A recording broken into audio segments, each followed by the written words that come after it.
Hey, this is Frances Toll from pedalpusherfancies.com, and you're listening to my favorite podcast, Moustache and Blade.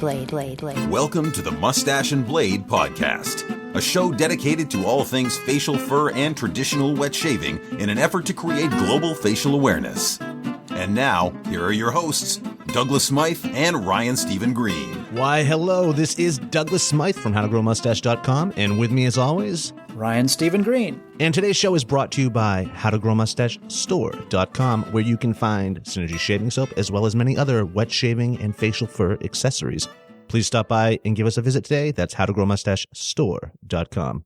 And thank you. If you'd like to contact us via email, you can shoot one to me at douglas@mustacheandblade.com or ryan@mustacheandblade.com. If you have a question that you would like us to answer on air, that number is 347-333-1511. If you are outside of the country being the United States, dial 001 first, then 347-333-1511. Also, please visit mustacheandblade.com, which will take you to a pre-populated tweet, and all you have to do is hit send. We've already filled it out for you. This will just aid us in creating the buzz that you are listening to your favorite wet shaving podcast, Moustache and Blade. Today's show is going to be great. We are interviewing Damon from Old Town Shaving Company out in Pasadena. Ryan will be there on the scene. This is another Ryan Green, or rather on the scene with Ryan Green episode. We will also be learning how to make our own Witch Hazel today and much more. So stay tuned, folks. And on with the show. Go. And welcome back to another quick wet shaving tip with your pal, Douglas Smythe from howtogrowmustache.com. Hey, folks. Today we are going to be creating our own Witch Hazel. That's right. I mean, nothing beats a cool splash of Witch Hazel after a hot shave, right? The quick, natural, astringent quality of the plant is undeniable. Or is it? You see, a large percentage of the Witch Hazel sold today is actually more alcohol than Witch Hazel. The skin-tingly astringent effect that most of us attribute to the Witch Hazel is none other than the alcohol evaporating on our skin. Though the immediate cooling effect is quite refreshing, the long-term use of alcohol on freshly shaven skin can be, well, less than desirable.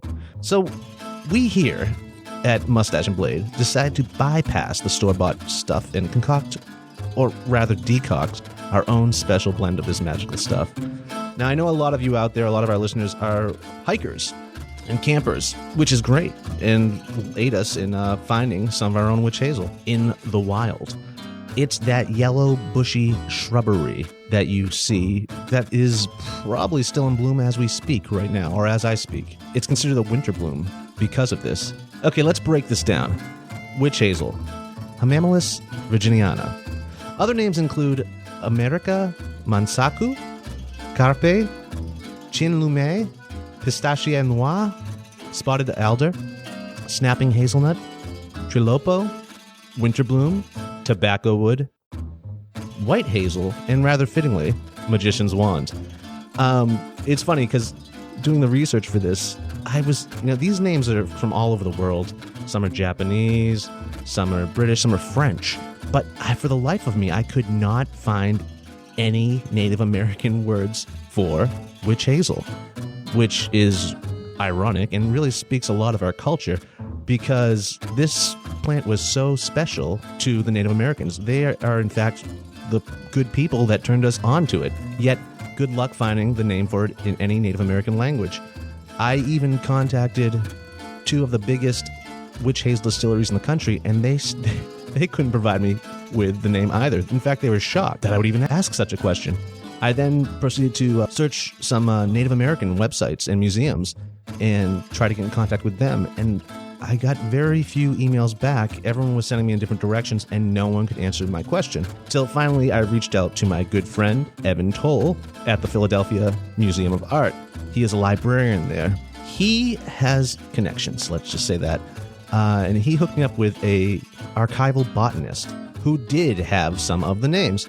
So, for the first time, here are the Native American names for Witch Hazel. And again, good luck finding this on the web. So, from the Menominee tribe, they have Pisawa Teak, or Pisii Kiwus. Then there is from the Potawatomi, Huate Eat. Also from the Potawatomi, Paga Namig. From the Ojibwa or Chippewa, Nasakamizins. Sakamizins. I'm sorry if I'm butchering these words, folks, but if you want to see the correct spelling, there will be a link to this tutorial on my site. You can also visit this article at howtomakewitchhazel.com and work on the pronunciations on your own. I can only do so much. I'm just one man. Anyways, origin. Witch hazel is native to the eastern half of North America. The origin of the name witch hazel is kind of foggy, but it has been in the book since probably the 1540s. It is most likely taken from the Old English words witch elm, from Wiccan, which means to bend. Then again, the name could derive from the Middle English witche or wis for lively, due to the fact the Y-shaped branches were once and are still used for the ancient art of water dousing, an ancient practice taught early to settlers by the Native Americans. Native Americans also preferred the branches of the shrub to build bows out of. So there we are, getting back to bending. See how confusing this is? It's very effective for all sorts of skin problems. This is credited to it containing hamamelotannins, a unique tannin which is highly astringent. The leaves, bark, and twigs all contain various medicinal properties. The highest concentration is found in the bark. Various tinctures, extracts, decoctions, lotions, ointments, and poultices are applied externally to inflammations. Burns, swelling, itching, insect bites, stings, bruises, abrasions, poison ivy, diaper rash, eczema, muscle aches, broken capillaries, bleeding gums, varicose veins, tumors, cysts, and hemorrhoids. That'll always get you in the end, eh? Thoroughly diluted, this decoction can also be applied to inflammations of the eye. Internally, the decoction has been used for internal bleeding, colds, coughs, asthma, fevers, dysentery, colitis, sore throats, cholera, varicose veins, prolapsed organs, and heavy menstrual flow, and to restore the uterus after miscarriage, abortion, and childbirth. So this stuff is pretty magical, and I'm sorry for taking so long to get to the tutorial, but I just wanted to give you a little background and some info on my quest to learn more about witch hazel. So after you acquired your witch hazel, I'm guessing you're either hiking and picking this stuff, cutting off some branches and leaves, or you can mail order it online. What you will need is 1 measuring cup, 1 stainless steel pot, preferably with a glass lid, 1 clean mason jar, coffee filters or cheesecloth. Remember cheesecloth? Cloth? Yes! A stove, very important, or you could possibly use a crock pot too. The ingredients you will need are 2 cups of distilled water, 2 tablespoons of witch hazel bark, the fresher the better. Use up to a cup of this if possible to increase potency. 2 tablespoons of witch hazel leaf. The bark would be enough, but we're going for that synergistic angle. And hell, we had the leaves, so why not? 1 dollop of vitamin E. You can also pierce 3 vitamin E gel caps with a pin and squirt that into the decoction as well. This will be used as a preservative to increase the lifespan of our witch hazel. You can also use with or without the vitamin E 6 squirts of grapefruit seed extract. Again, this is optional, for the vitamin E should suffice on its own. Think synergy. Okay, step 1. Place bark and leaves crushed up in a pot and then add the distilled water. Stir and allow to sit for 30 minutes to an hour before placing on the stovetop. When time is up, place pot on back burner of the stove. Turn to simmer. Once it has reached a rolling boil, turn down the heat slightly and place a lid on the pot. Keep an eye on this for the first 30 minutes to be sure it never exceeds a rolling boil, and adjust the heat as needed. Step 3, we will be decocting the witch hazel for 7 to 8 hours. And a reminder, never leave your stove totally unattended. During this process, the water will cook down and the volatile oils will be released into the liquid. Step 4. After 7 to 8 hours are up, remove from heat. You can now choose to let the decoction sit for 45 minutes or filter it hot. There seems to be 2 schools of thought among herbalists about this. Fact is, couldn't hurt just to let it sit and cool, because it's going to anyways. Plus, if you choose to do this activity with the kids, it's a tad safer. No one likes burning children. Well, there are a few among us, but... Well, anyways. Step 5. Now it's time to strain through a coffee filter or your cheesecloth. Hopefully you'll have some of this left over from our last activity. You could also use a fine mesh coffee filter, reusable coffee filter, as I've spoken of in the past. Strain this 2 to 3 times. Now let's look at the color of this. Looks a little different than the stuff you keep in the medicine cabinet, eh? That's because it is. This is a decoction, a different process than distilling, which many herbalists out there claim is better. Do not confuse this for witch hazel water. That's another name for a hydrosol, which is a byproduct of the distillation process. And also, like distilled witch hazel, doesn't contain tannin. Step 6.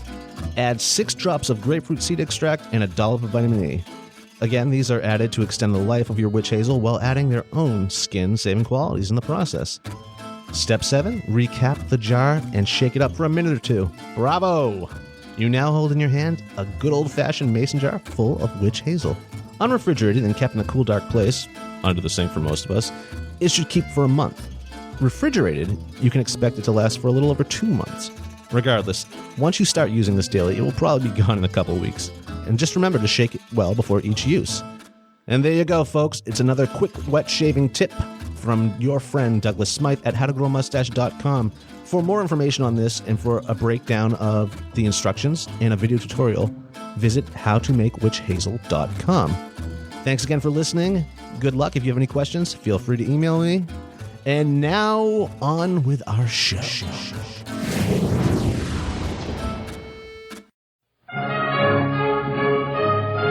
Moustache and Blade Theater presents Ode to a Mustache by Jedediah Smith. You're with me through good and bad. If someone shaved you, I'd be forever mad. You protected my face even in the worst of case. Now it's time for me to repay and give you something that conditions every day. It comes in a small tin filled with wax, but don't worry, I can still swing my axe. I give you this gift of synergitash, and it didn't cost me a lot of cash. So prepare yourself for the finest, my furry friend. And now it's time for this crap to end. Synergitash wax. It's also that damn good. Available at howtogrowmustachestore.com. Time for another Mr. Green on the scene. Today we are at Old Town Shaving Company, a brand new store that is only opened up in October of 2013. I'm here to talk to Damon Stathatos, the owner. I think you guys are really going to like him, and I'm very, very excited for you West Coast guys, especially you Los Angeles guys, to know about this place because it's a wonderful little store in my hometown, Pasadena. Let's go meet Damon.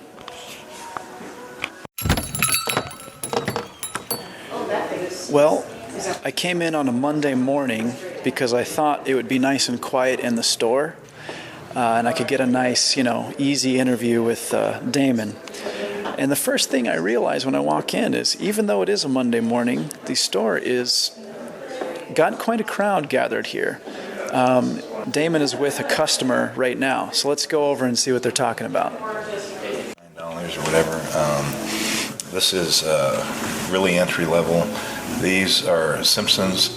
There's some inexpensive Simpsons at around $49 about. Simpsons is going to be a lot better quality just to begin with. Would you recommend going with the lighter as a starter? Because if I get a black, right. A few weeks from now, am I going to say, I wish I just spent the extra $10? If you were to buy this brush, you could probably use it for the next 10 years.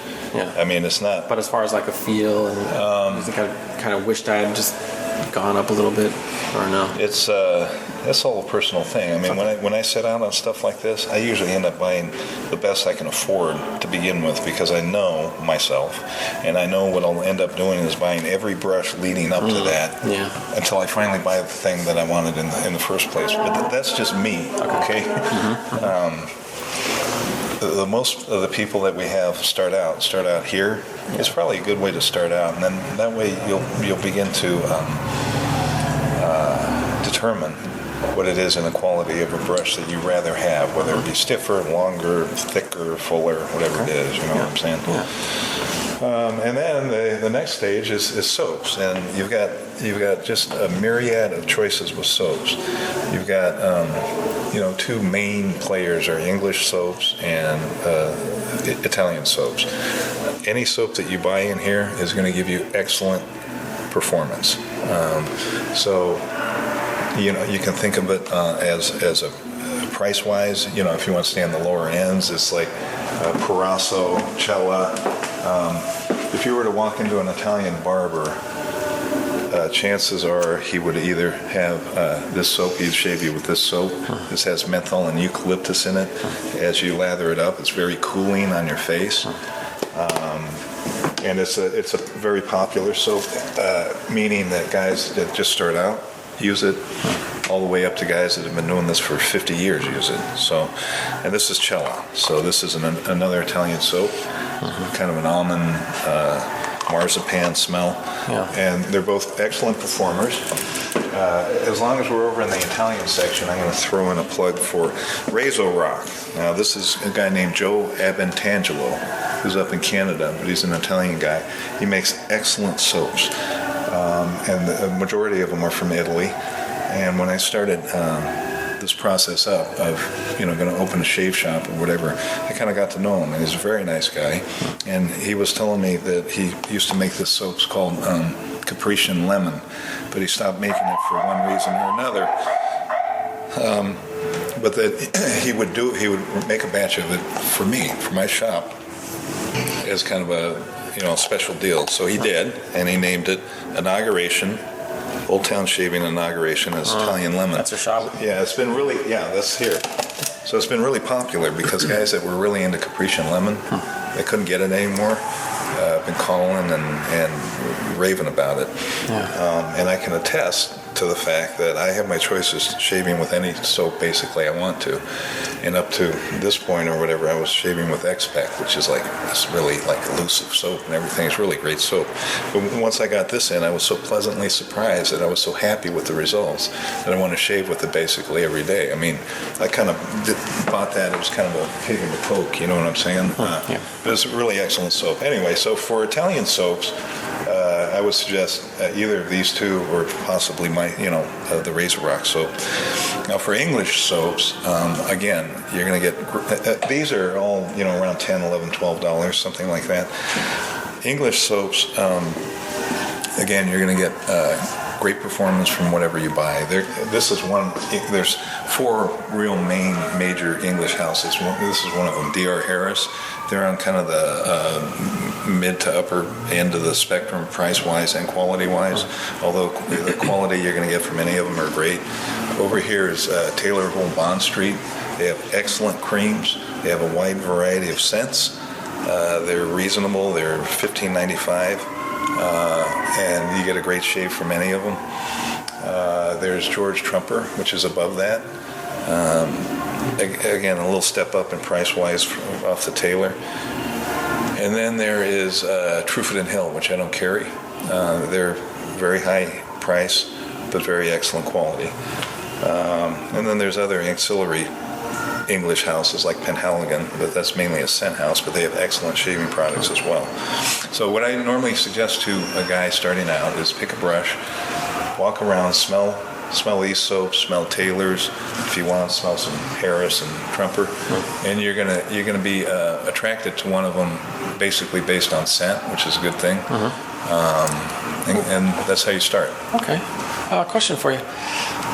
I noticed that there's definitely a variety of creams like lime, almond, avocado. Does that mean that it's simply the scent of the cream, or are there actually properties of that fruit in the cream? It's pretty much the scent. There probably is some essential part of it in there. Okay. But you have any insight into that? Like Taylor's avocado, I doubt there's actually avocado in it. I don't even know what an avocado smells like, to tell you the truth. But does avocado really have a smell? It smells earthy, yeah. Yeah. It has very little smell, I think. I mean, all of them will list their ingredients on it. Okay. You know? Right. And I know that some soaps distinguish themselves because they use, glycerin over oil or tallow over, this or that. I mean, Doug, who does the podcast with me, he's knows all the ingredients because he makes soap, and so he talks about this stuff a lot. I'm not as hip to it. I'm still learning. Right. Yeah. There's it gets pretty deep. Soap making and such. It's not as easy as you would think. And from what I understand, people that make just regular body soap or whatever, it's not an easy transition just to slap a label on it and say it's shaving soap. There are definite properties that you need to hit with the shaving soap as opposed to just a regular body soap. Do that kind of thing. Something I've noticed. Oh, sorry. Good. Going around and smelling them before you came in, I noticed that even the ones that would typically have a stronger scent, like a lemon or eucalyptus or lavender, as a shaving cream, it's a mild lavender, mild lemon. It does not overpowering, and I do have kind of a sensitive nose. Oh yeah. Yeah. Oh well, you didn't go through Taylor's then. Oh, I must have missed them. Here, come on over here. Okay. I mean, they have some subtle scents. Like this is pretty subtle, and it's a really good scent. It's Eton College. So this is.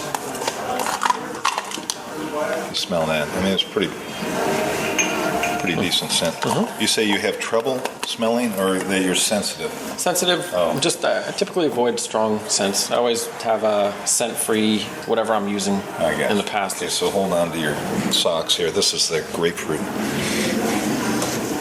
It's powerful enough to smell, but it's not disturbing. Oh, okay. Yeah. I think what you're talking about then is perfumey. Yeah, exactly. That's exactly right. Yeah. No, this stuff is all real good. Here, this is the avocado I was talking about. I took a whiff of that and I enjoyed it. Yeah, it is good, isn't it? It really is. It's mild and just clean. And like I say, any Taylor soap is going to give you great performance, pretty consistent. For some reason, the avocado seems to perform just a little bit better than the rest. That's not to slight any of the others, but so that might have to do with one particular ingredient or something. Would you mind sharing a little bit about aftershaves too? No, not at all. I'm out of all my kind of mainstays, but normally we show or introduce you to Parasso aftershave, which goes with the kind of the cream, and Spike, which is a German aftershave, very clean smelling or whatever. Unfortunately, the suppliers to both those are one stuck in customs and the other is out of it. So as a consequence or whatever, the only thing I can really do is lead you to stuff that I really like, or if I listen to you, like you say, you don't want perfumey or whatever it is, I can lead you to where I think you'd like to go. Yeah. This is an old, Lucky Tiger is an old barbershop brand that they've just repurposed or whatever, and they have a very mild smelling aftershave. This aftershave and face tonic, and it almost has, I don't know if they have like a balm suspended in there or not, but after the alcohol flashes off, or after it flashes off, it leaves a real almost like a very light balm sensation on your face. Very, very refreshing actually. So this would be a real subtle thing. If you get into aftershaves that have more scents, Taylor's are really good. And then you discover the Bay Rum category. Bay Rum. This is all Bay Rum. So certain guys are really into Bay Rums, and if you are, you get a very wide selection of them. This is St. John's Bay Rum. It was the original. I'm gonna get a sample. I just found out that Ronald Reagan wore Bay Rum. Did you listen to the Craig the Barber episode? Not yet. No? Okay. So I just took my dad to get a straight razor shave there. And that's going to be an upcoming episode. But they have pictures in that barber shop of Ronald Reagan coming in. Really? And the owner's son told me that Bay Rum is his scent. So I can't see a picture of him now without thinking of that. Normally we try to keep these things, so if we sprayed wild fern on this or whatever, we wouldn't spray something else, but Bay Rum just blows it away anyway, so that's what a Bay Rum smells like. I think it smells like almost like clove or something. It's very much clovey, very clovey. Yeah. The bay rum was, I don't know, discovered or whatever in the early 1900s. But this is the original one, St. John's. It's actually rum and bay leaf oil. And it was like an immediate success. All kinds of people started making bay rums. Then they had to quit making it during Prohibition because of the rum. And then, so afterwards, anyway, they re-kicked it up, and this is where we're at today. So this is an old traditional or whatever. You have new guys in the arena. Captains, how do you say that? Agalala or something. Ogallala? Yeah. Anyway, I usually just slur over it. Agalala is a great one. Dominica, Bay Rum, Cramperts, which is up here. But bottom line is, they're all going to smell pretty similar to this. Some are going to be a little stronger, some are going to be a little bit, little variations, but basically this is what you're getting. Okay. With one exception is Captain Choice Cat o' Nine Tails. This stuff is like painting fire on your face. Oh, great. I don't know how he does it, and the first time I did it, I'm going, what the heck, because as, even you put it on or whatever, and you're going, wow, that's hot, but it keeps building. And you're going, when is this going to crescendo? Because it keeps building, So ultimately it does. And the first few times I did it, I said, I'm not so sure about that. But it's almost like Thai food. It's something you keep going back. It's like it gets your endorphins going or something. And it's like one of my favorites now. So there's all kinds of so you have aftershave splashes, which are alcohol based, and you have aftershave bombs, which are not alcohol-based. More like a cream? More like a cream. So what the deal is I have real oily skin, for instance. So if I were to use an aftershave balm, my skin feels very greasy after I use it. It doesn't absorb into my skin. Certain guys that have very dry skin, if they were to use an aftershave splash like I do, it dries their skin out even more so. And they don't like that. They need to replenish whatever is in their skin with the balm. So that's kind of how you fall on that end of the spectrum. Do you feel that you have dry skin or oily skin? Or I'd say average. Average? Yeah, if I were you, I would start with the splash. Okay. And unless you felt that it was drying you out, kind of stick with those. All right. If I were you. I don't know. Yeah, that that's makes just because sense. I'm partial to splashes. Mm-hmm. Anyway. All right. What are we learning here today? It seems like a really neat art, something to appreciate. I think probably my next step is just go, to each type of product, the brush, the razor, the cream, and just pick which one I feel is best for me, and go for it. Right. What is he in for? The beginning of a great hobby and relaxing time every morning. Good morning. You're a good friend. Try to be. Oh, yeah, he's clean shaven. Look at him. Fresh this morning with my I've razor rock. So baby face on occasion, as you can see why. I gotta tell you, it's funny. If you walk around, people normally wouldn't do this, but if you walk around and look at people on the street who look like they intend to be clean shaven, they're not. Nothing personal, but you're not clean shaven. Maybe 2 days ago. Yeah, no, but I understand. But you're not doing it because it's a bad process for you or whatever. Once people discover this, and the first time they do it, they say, "So that's what it feels like to be clean shaven." That's the hook. That's the draw. So anyway, excellent. Yeah, I appreciate all the time you spent with me on all the products and stuff. So yeah, okay. Good luck to you. Thank you. Thanks. Awesome. Well, what we just heard was a newbie in the making. A baby was just born here at Old Town Shaving Company. And I don't even know your name. What's your name? Ethan. Ethan. I'm Ryan. All right. Pleasure to meet you. And your name? Danny. Danny. Ethan and Danny. Danny is the friend that brought Ethan in, apparently, and Ethan doesn't know it yet, but he's just received the gift of a lifetime. And I'm very, very, I'm beaming as if I was just in the delivery room. It's a special thing in a man's life. So let's break out the cigars. Their end scene.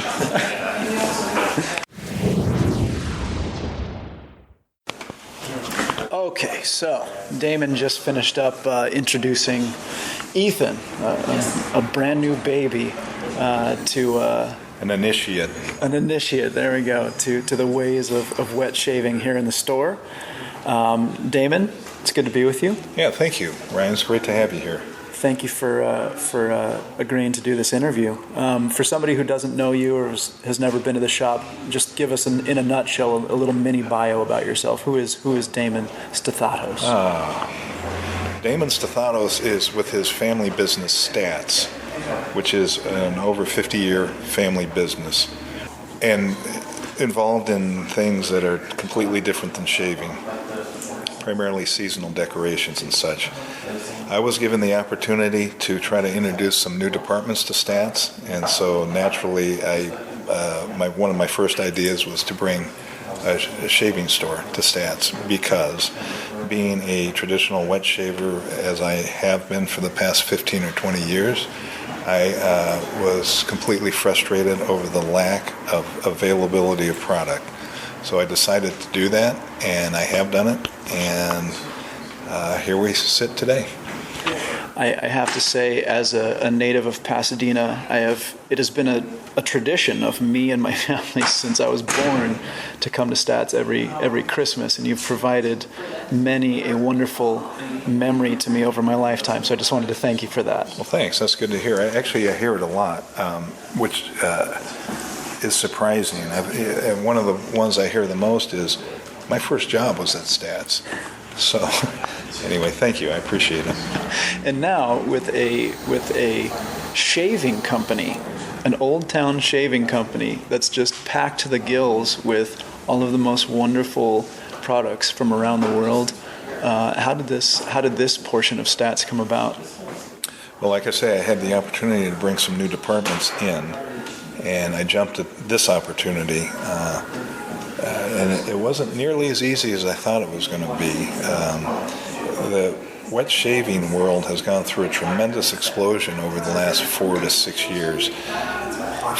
Maybe 6 or 8 years ago, it was even difficult to find over the internet, but now there's a proliferation of internet sellers and so on and so forth. But as a result, most of these companies are small companies. Taylor Bond's a large company, but Harris and Trumper and so on and so forth, they're still smallish companies, and there's been such an increase in demand for the product that, to be real honest with you, a lot of them are not super receptive, as you would think a normal company would be, into taking on more customer base, basically. So it was a challenge, and we had such a intent in our purpose to do this that it was ultimately easy to overcome, and I think the results have proved out well. You mentioned that your own personal experience as a wet shaver had led to the creation of the store. How did you get into wet shaving? Yeah, it's an interesting story. I used to do all the product development for Stats, which was seasonal decorations. So I would be in Asia for a month or two every year, at least once a year, if not 2 or 3 times. Every 3 or 4 years, I would instead of coming home, I would continue west, I guess, into Eastern Europe, and I would typically end up in London as the portal to get home. And I always really look forward to those trips, because on one of the trips, I guess I had forgotten my shaving gear in my last port of call, which I think was in Poland somewhere. So I was jet lagging at 6 in the morning, walking around trying to figure out how I was going to buy shave gear. I had no idea where you buy it in London. And here I look inside a shop window, and there's some guy getting a straight razor shave. He's all laid out in a chair getting a straight razor shave. So my first thought was, London, no wonder. I love coming to this place. You can't beat this.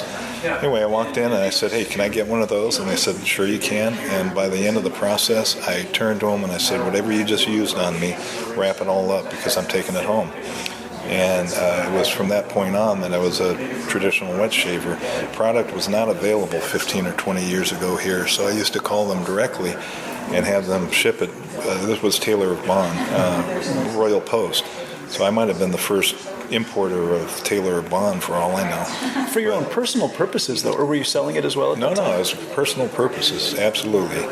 And I didn't even think to try to spread like Johnny Appleseed, spread the word or whatever. I was just content and happy doing it. So that's how I got started originally. In this shop, we do have Taylor of Bond Street.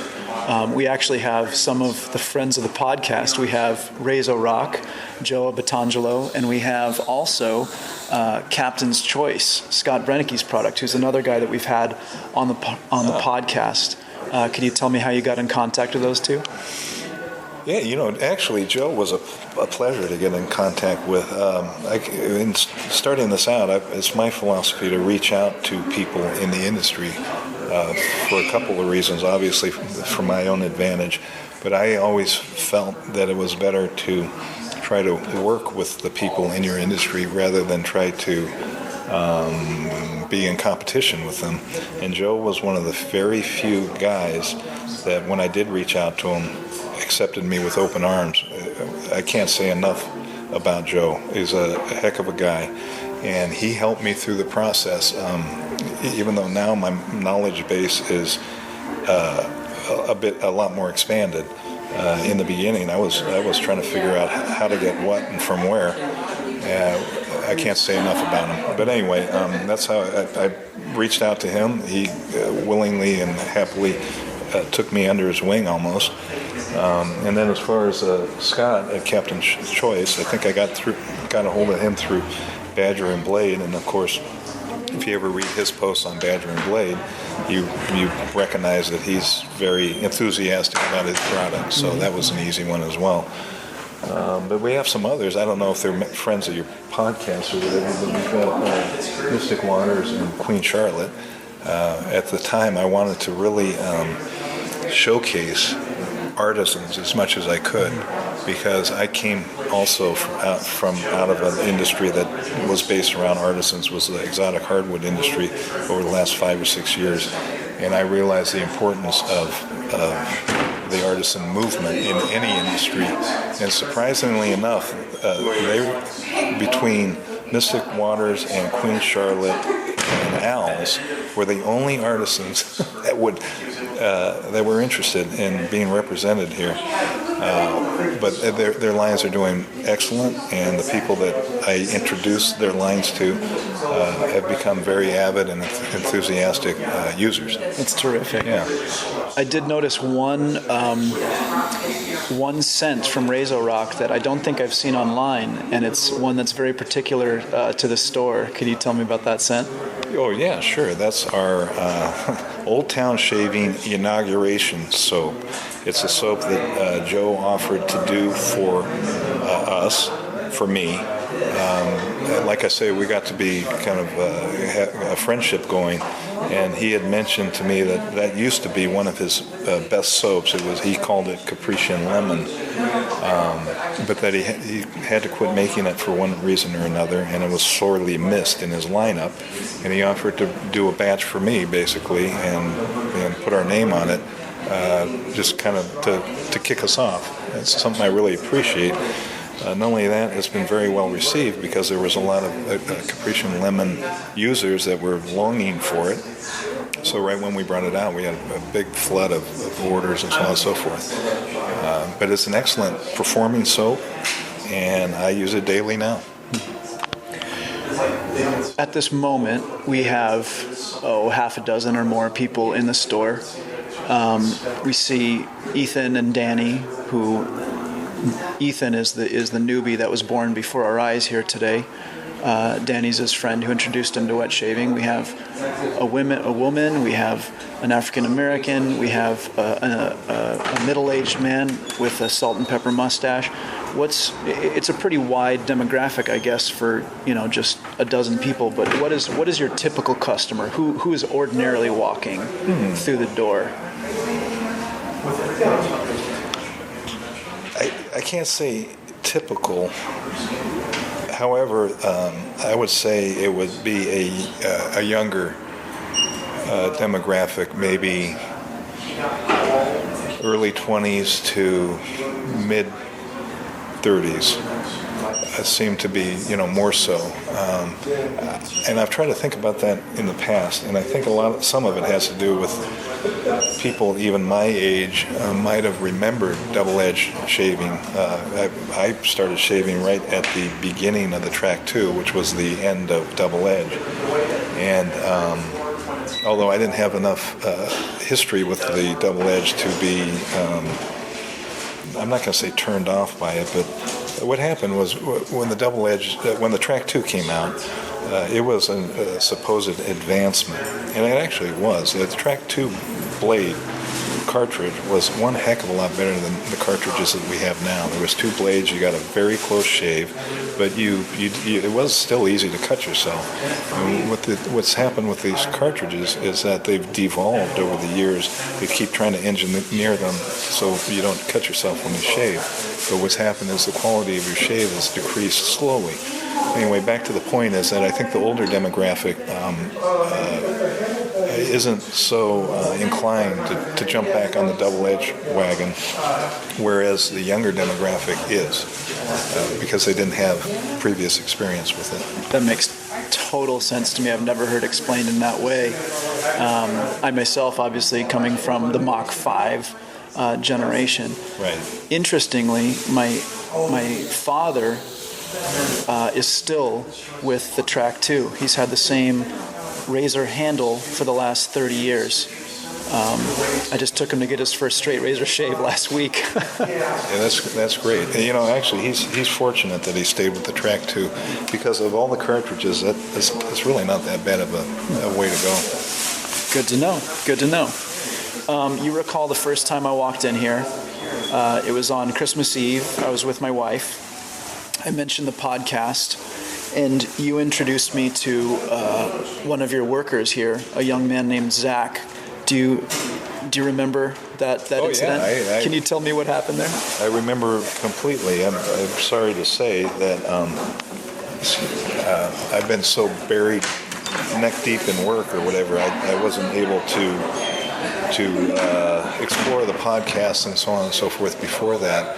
But while you were introducing yourself to me, and it was a very interesting introduction, I noticed my employee, Zach, intently listening on. He's an interesting story. He was one of my very first customers, and after he walked in and I spoke with him for 5 minutes, my first question to him was, would you be interested in part-time work for any reason? And he was. But the point being is as knowledgeable as I am or was at the time, and just as avid, I guess is the word for it, with the burning desire to try every product and so on and so forth. And he readily agreed, and has been an excellent employee ever since. But the point being, when I saw him craning his neck, looking and everything, I knew there must be some connection. That's why I invited him over, and he was thrilled to meet you, because I think he's listened to every one of your podcasts and probably can recite them from memory. I was recognized in public at the Old Town Shaving Company, and I was embarrassed and thrilled, and I just couldn't believe it. I think it freaked your wife out too. I get the sense that you had been trying to sell this idea that you are becoming more and more recognizable, but I think with that display, she was but maybe more inclined to believe your claims, your assertions. It was quite an experience. I don't know really how to talk about it, but it was, I make movies and commercials, things that people out there have seen, and I've never ever been recognized in public for the thing that I spend my life doing, but I get involved with Doug and the podcast, and lo and behold, I get the sense that she was shaking her head a bit, and what my words of advice to her were this. I said, don't fight it, because it could be a lot worse. He could be either hanging out in bars or chasing other women or whatever it may be. But instead, he's decided to pursue a clean-shaven face and a good, smell good thing. And I said, if you ever do get discouraged watching him go through this process, just thank your lucky stars that he hasn't decided to open a shaving store. Now, that's what my wife has to live with. How does she deal with it? Well, she knows me well enough. We've been, this is close to 30 years now, so she knows I'm going to do whatever I'm set out to do.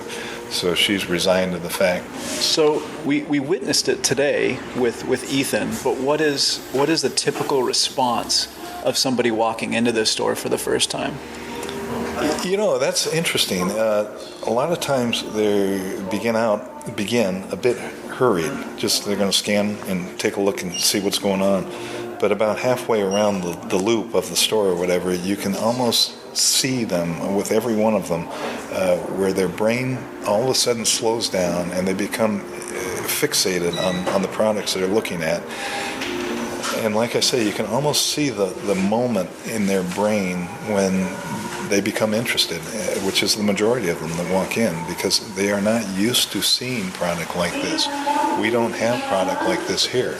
Only thing we have is what is fed to us in these supermarkets or pharmacies or whatever, which is, I don't mean to sound like a conspiracy theorist or whatever, but it's what they choose to feed to us. And it's such a relief with everybody to realize that there's more product out there than the limited amount that we are exposed to. I've been with wet shaving for about 7-8 months at this point, and one of the things I'm so appreciating that I'm sure many of the guys walking in are realizing is I can actually build my experience rather than just pick up the only product available for the purpose. And now it's the handle I've chosen, or the razor I've chosen, with the blade that I've chosen, with the soap and the aftershave that I've chosen, and it feels very empowering, It is, and I would imagine that most of us are rotation shavers. In other words, we change product kind of from day to day or whatever it is. But that brings on a complete new dimension to the process as well, which is one thing that makes it so exciting, in my opinion. Do you know how many products you have in this store? I don't, no. But, I have all the major Spike, Parasso, all the English houses except for TrueFit. There's quite a few of them. Have you tried all of the products that are in this store? That's kind of an interesting story. I had what do they call them, acquisition disorders, the ADs, as bad as anybody. When I went to set out to build the store, I wanted to try as many products as I could because I wanted to know firsthand whether or not I wanted to endorse them to my customers. It's easy for me to sell something that I like, and it's hard for me to sell something that I'm not particularly behind. My criteria for carrying products in the store wasn't that I necessarily liked them, because I understand there's a variety of people out there and likes and tastes are different, but I had to recognize each product as a quality product for it to be in the store. And I could do that without liking the particular scent or something. I could still recognize its quality. So that's basically the determinant factors that went into selection of product. So you may not have tried every scent, but you've certainly tried every brand that is every brand, and in going through that process, I kind of landed upon a revelation with soaps. Anyway, it was that I got to be a very good bowl latherer at that time, and I did so by using distilled water. And it was a revelation that I could get a really good lather from just about any soap that I tried by using distilled water. Leading up to that point, when I was using tap water, certain soaps I was able to get better lather than from others. And I think, this is just my theory, is that certain soaps were reacting to my water better than others. So I always thought it was the quality of the soap, and it had nothing to do with that. It had to do with the qualities of the water itself. After I figured that out, I realized there's probably not some sort of better experience out there than what I already had in my den, so to speak. And it quelled my acquisition disorder, basically. It must speak to, I guess, the forgive me, I'm not a product developer, but the R&D process of the particular soap and the water they must be using to try it out when it's formed.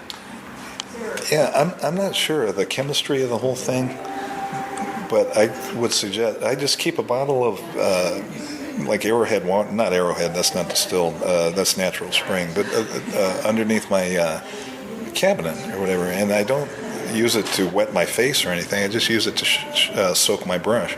And now that I'm a face lather,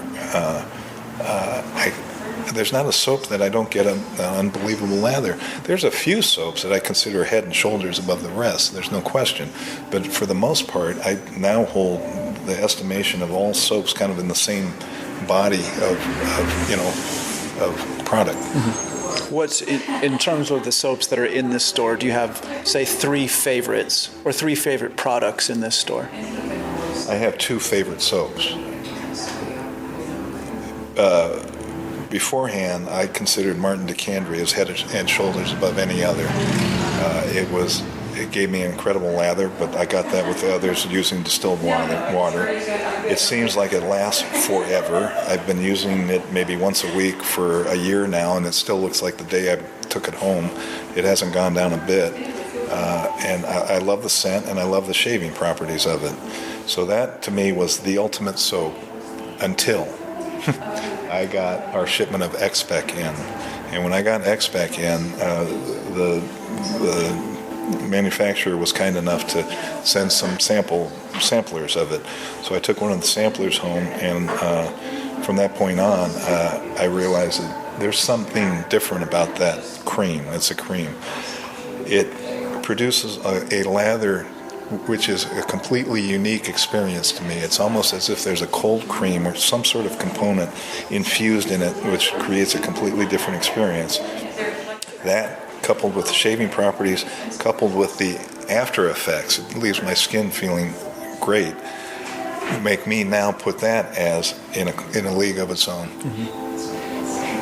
So X-Spec? X-Spec and Martin DeCandre, yes, I feel are 2 products that are head and shoulders above the rest. There's other categories. There's aftershaves, for instance, and I don't push people towards this, but because it's such an expensive proposition, but the Blenheim Bouquet aftershave is, in my opinion, almost a decadent experience. As far as razors, for instance, if you want broad categories, I had been using all solid stainless steel razors for a long, long time, and I recently ran across an old Bob's Razor Works razor with a Ambonia burl handle, and I was reluctant to take it home and try it because it's of high value, and I just assumed to have sold it in the store. But I said to myself before I saw that, I'm going to try it out, and I did, and it never made it back.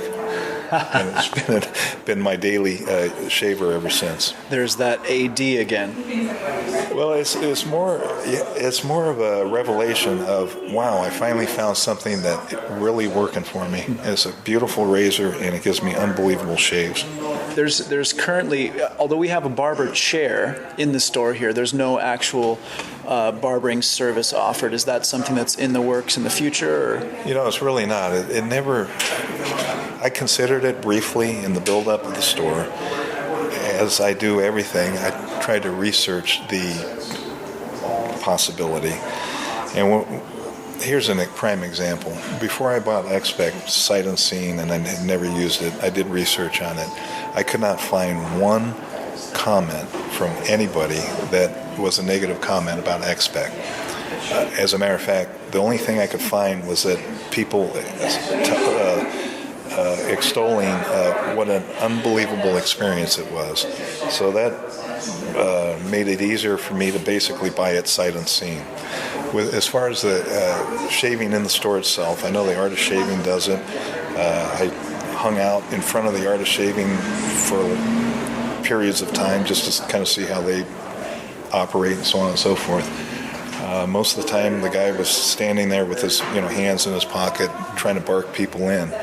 But the thing that really stopped it for me was reading comments of people going to get a straight razor shave and walking out completely disappointed. And I don't think it's because they were getting bad shaves. I think it's because they walked in with such high expectations that no matter what shave they got, it wasn't going to fulfill those expectations.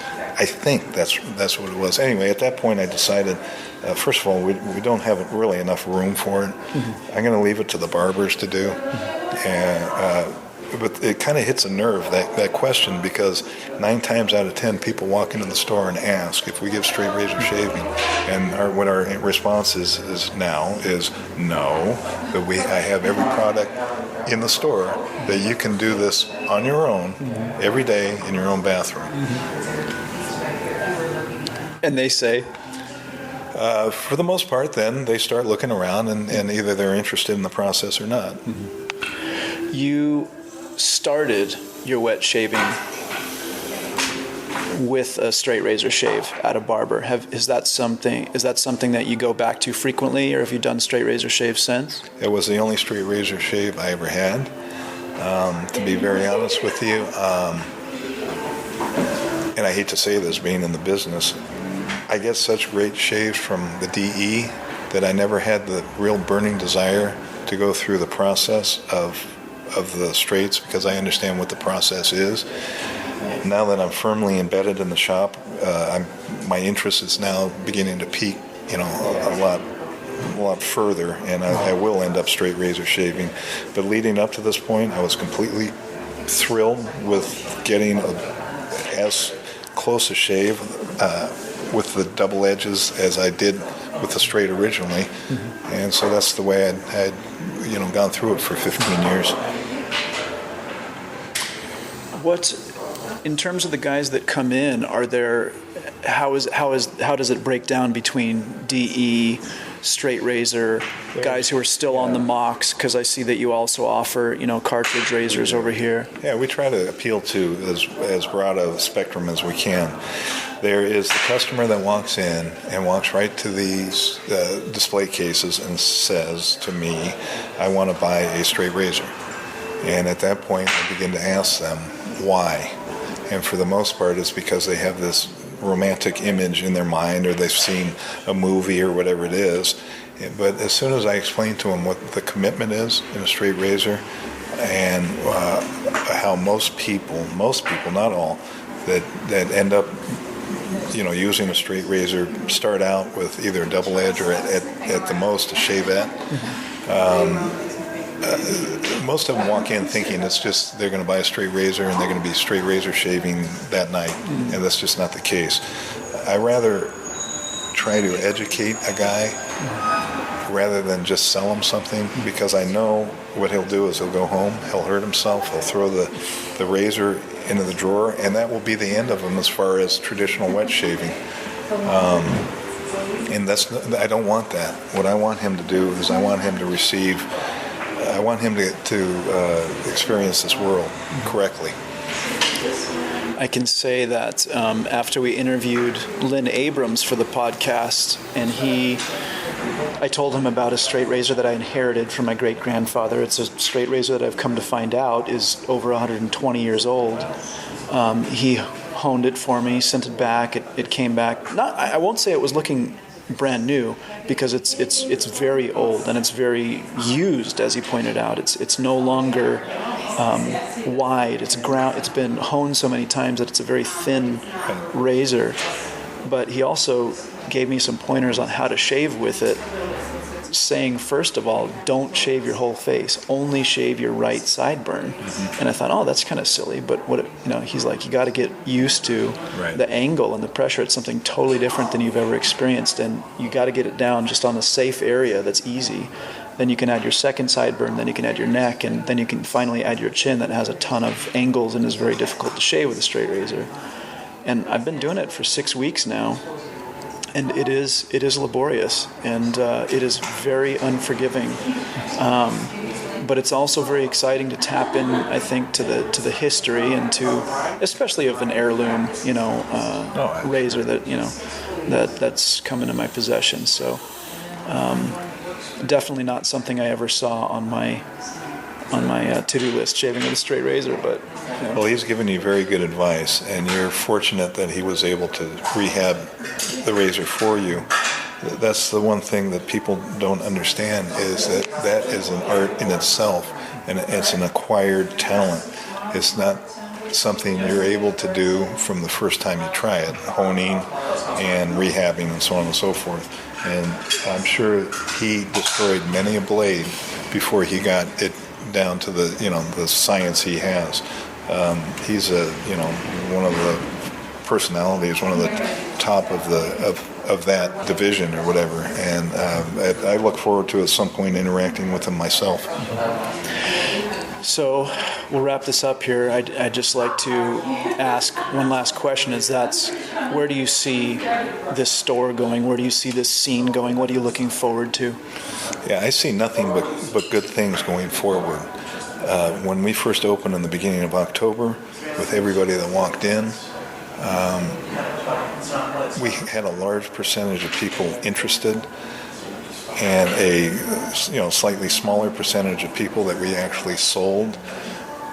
But once you do sell them, they're hooked, and it's almost like a snowball effect. So by this time now, for instance, the customers that are in the store right now, Danny's been back 3 or 4 times. Okay, this is not something you get in every industry.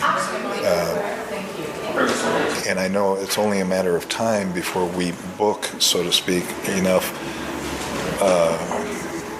I'm not going to say followers, enough customers that it makes it go easier or whatever. It's a difficult thing. We're in the middle of a very high-trafficked area in Old Pasadena. If I were off on some side street somewhere or something, it would be much more difficult, because I would need to be a destination location as opposed to just kind of a casual, walking in or whatever. But I see nothing but good things ahead. I tend to agree, because you have a very good thing going, and I'm very glad that you're doing it. I mention this store every chance I get on the podcast or in conversation, and I wish you all the best, and thank you so much for your time here today, Damon. Oh, it's my pleasure, Ryan. It's great to see you, as always. Great. I'm gonna go catch up with Ethan, actually.